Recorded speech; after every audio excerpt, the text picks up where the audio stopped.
चलिए आज हम लोग ये श्लोक पढ़ते हैं और इस श्लोक में आज आप लोगों को ये पता चलेगा कि जो व्यक्ति विवेक से बुद्धि से काम नहीं करते हैं उनका क्या हाल होता है, उनकी अवस्था कहाँ तक पहुँच जाती है, ये श्लोक आपको बताएगा।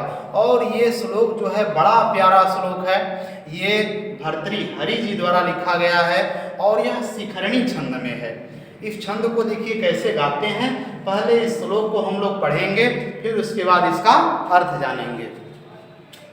देखिए इधर शिरः सार्वं स्वर्गात् पशुपति शिरस्तः क्षितिधरम् महिद्रादु तुंगादवनिमवनेश्चापि जलधिम् अधोधो गंगेयं पदमुपगतास्तोकमथवा विवेकभ्रष्टानां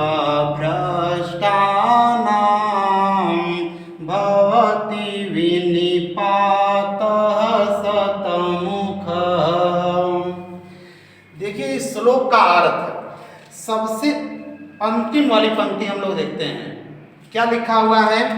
विवेक भ्रष्टानाम, विवेक भ्रष्टानाम अर्थात विवेक जिनका भ्रष्ट हो जाता है। भ्रष्ट हो जाना माने अर्थात खत्म हो जाना। तो विवेक जिनका भ्रष्ट हो जाता है उनका क्या होता है? भवति होता है विनिपातः, निपात माने गिर जाना, उनका जो पतन है शतमुख, शत माने सैकड़ों, मुख माने प्रकार से। जिन लोगों का विवेक नष्ट हो गया, बुद्धि नष्ट हो गई। कौन सी बुद्धि? एक बुद्धि वो होती है जो सोचती विचारती है, उसी को कहते हैं विवेक। वो ये सोचती है कि क्या गलत है क्या सही है, क्या अच्छा है और क्या बुरा है। ये सोचने वाली बुद्धि अर्थात ये जिनका नष्ट हो गया उनका पतन, उनका विनाश सैकड़ों प्रकार से होता है।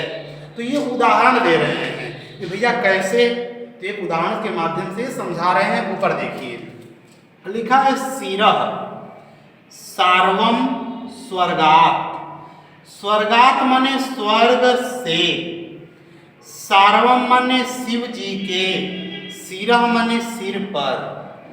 स्वर्ग से गंगा निकली और निकल करके कहाँ आई? शिव जी के सिर पर। और फिर उसके बाद पशुपति, पशुपति माने शिव जी, शिरस्ता माने सिर से, फिर शिव जी के सिर से क्षिति धर्म, क्षिति माने धरती, धर्म माने धारण करने वाला अर्थात पहाड़, शिव जी के सिर पर से फिर कहाँ चली गई? पहाड़ पर आई।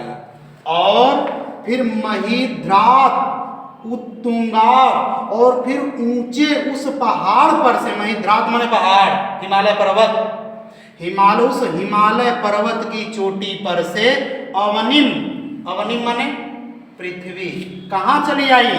पृथ्वी पर। अवनिम, ये जो द है इसमें अ, और ये हो गया अवनिम, कहाँ चली आई?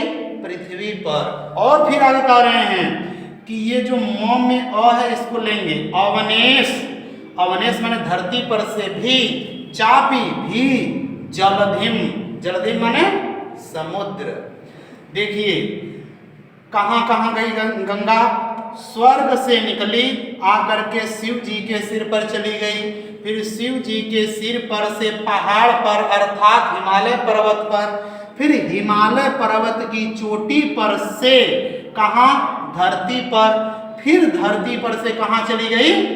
समुद्र में, जलधिम समुद्र में चली गई।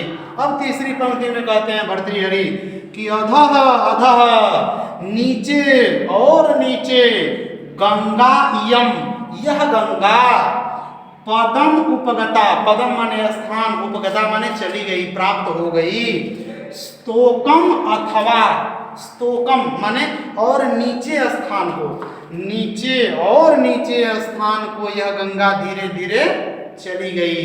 क्यों? क्योंकि बुद्धि भ्रष्ट हुई। ये गंगा जी का उदाहरण दे करके भर्तृहरि ये बताना चाहते हैं कि देखो गंगा जैसी जो कहाँ रहती थी? स्वर्ग में। स्वर्ग से निकली शिव जी के सिर पर आई, वो अभी ऊंचे हैं, फिर शिव जी के ऊपर से फिर पहाड़ पर चली आई हिमालय पर्वत पर, फिर हिमालय पर्वत से कहाँ गई?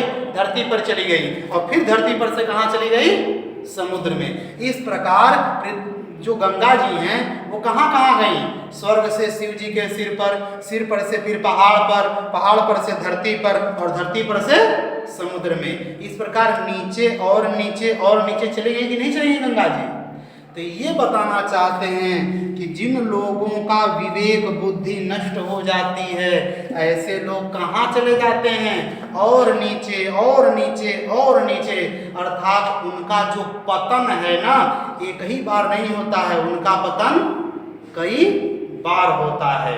इसलिए कहा जाता है कि व्यक्ति को किससे कार्य करना चाहिए? विवेक से, बुद्धि से।